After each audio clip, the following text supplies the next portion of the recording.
Now, don't think being a super therapist is all beer and Skittles, or it's not even all symbols and archetypes and penises.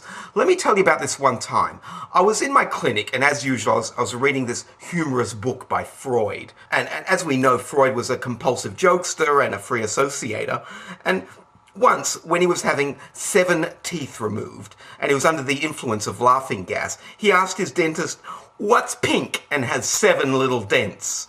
"Snow White's hymen." And he laughed and he laughed and he laughed until the dentist showed him the bill. Anyway, where were we? Oh yeah, okay. So there was this urgent knock at the door, and it sounded like this. No, it didn't sound like that. It sounded more like this.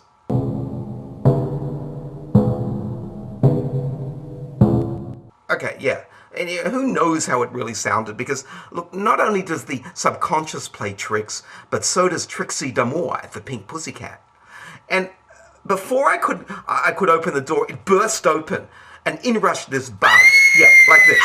Naturally, I was flummoxed, and I tried not to convey my surprise, but in my usual therapeutic, non-judgmental manner, I said, "Good morning."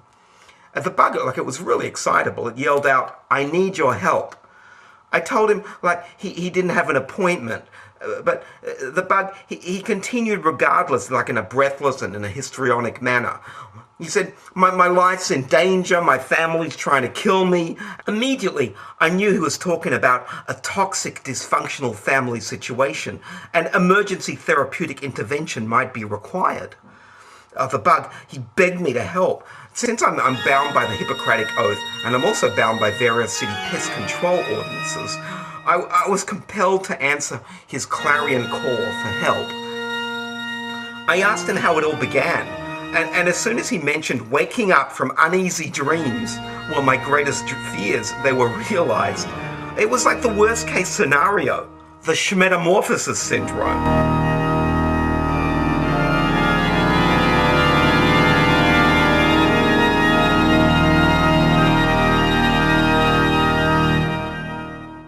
And we had to act fast. The bug, it was hysterical, and I told him, look, I've seen this particular psychological trauma before, once. Time is of the essence. And to myself I said, Kafka, we meet again, but this time the bug will not die.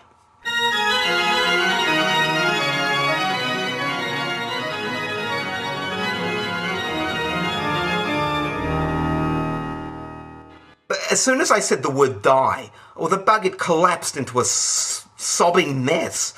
And I had to threaten it with an insecticide before it came to its senses.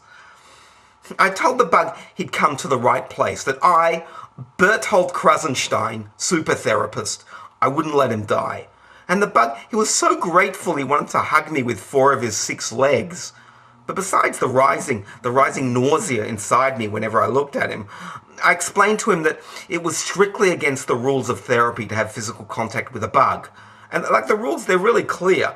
Embracing small furry animals, that's allowed. And also hugging, that's considered mandatory with attractive females. There's a whole list. Anyway, it was time. Utilizing my super therapeutic skills, I shouted out to the bug. I said, "Follow me and don't be afraid." And I dived into the bug's subconscious. And the bug, hesitant at first, followed.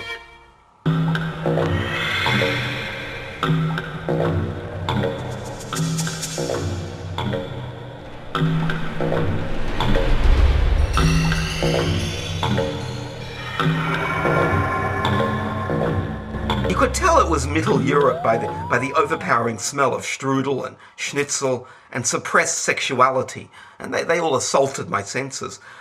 I looked down and there was the bug, and it was on its back in some sort of infantilized fetal position.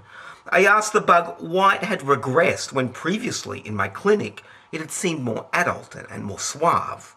It was maybe a little more hysterical as well, but the bug, it answered with this sound. Something like that anyway, buggy sort of a sound. And I knew that my work was cut out for me. And there was a knock on the door, and I heard a woman's voice call out, "Time to get up, Grigor. It's 5:30. The bug, it reacted really badly to this, and it scurried about, and it took a lot of effort for me to counter the impulse to step on it and to squash it.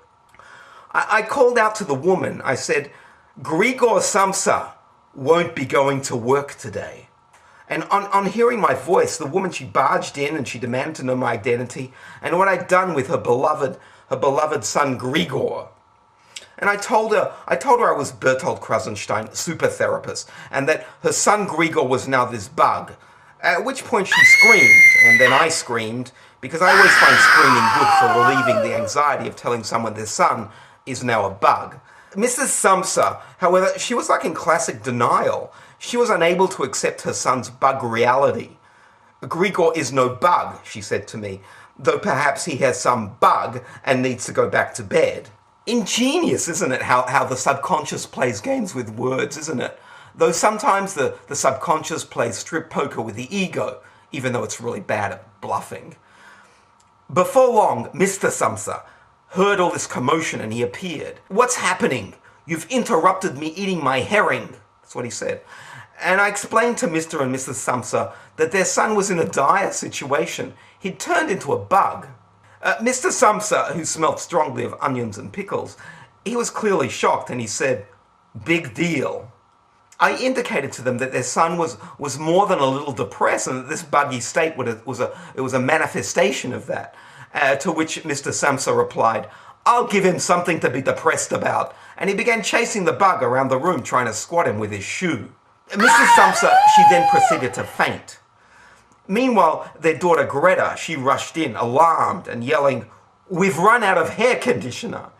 At which point, I attempted to calm her with the news that her brother was a bug, her mother had fainted, and her father had gone crazy with a shoe. And she replied, "It's always about everyone else, never about me." Look, I could tell the psychological toxicity in this particular family was at dangerously high levels. I fought the urge to scream, "You're all a bunch of narcissistic idiots!" And instead I said, "Don't despair about Grigor's appearance. Remember, it's what's inside that counts, even if what's inside is brown and gooey."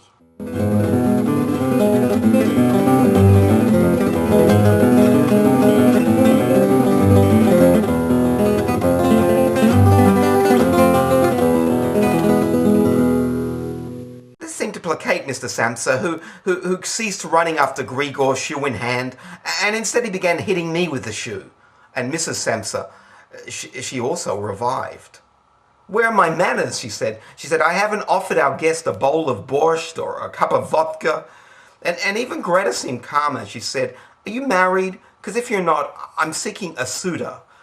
I replied that ethically my therapist's role forbade me from intimate or overly personal relationships with clients' families, even though obviously Greta was a foxy little number. I explained to the gathered family that what we had here was a classic case of Shmetamorphosis syndrome, where a family member suffering from Weltschmerz turns into a bug, and the rest of the family has much schadenfreude over this.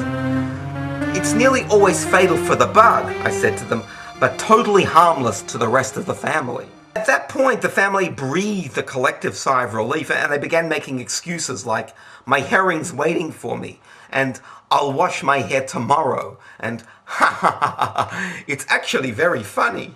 I yelled out, "Stop, can't you see what you're doing? You're making things worse. You're further fracturing his personality." And it was true, the bug, it had turned into many bugs, turned into an infestation of bugs. We quickly exited the room and we slammed the door shut. Greta, Grigor's sister, she locked it. "Look," I explained to the family, "you're making Grigor regress. Soon he'll be merely like a particle of dust to be swept up with a dustpan." And Mr. Samsa said, "But I'm allergic to dust. We must remove him before he turns to dust."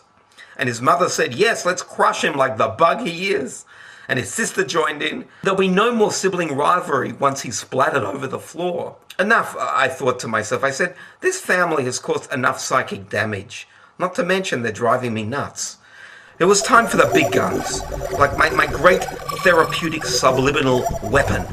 So in a flash, I whipped out my pocket watch. Yeah, this one here.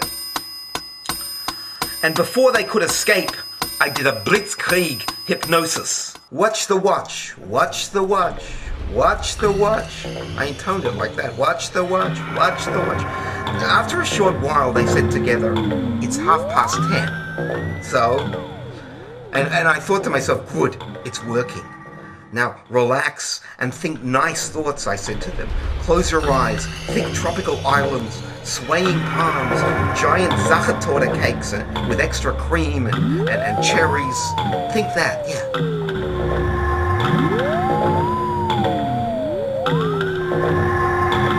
Yes, it was working, and they were salivating.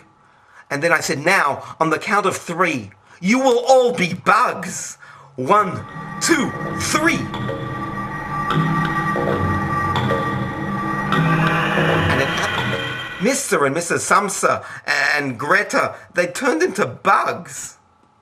So I unlocked the door to Grigor's room, and he joyfully scurried out to join his buggy family. Like it was a big success. They'd been reunited, the family, they'd been healed, they were one again. And I Berthold Krasenstein, super therapist, I'd healed them. I averted my eyes from the private and joyful sight of a happy family of bugs singing Edelweiss. My worker was done. And really, if you find yourself turning into a bug, stop reading Kafka and start reading this.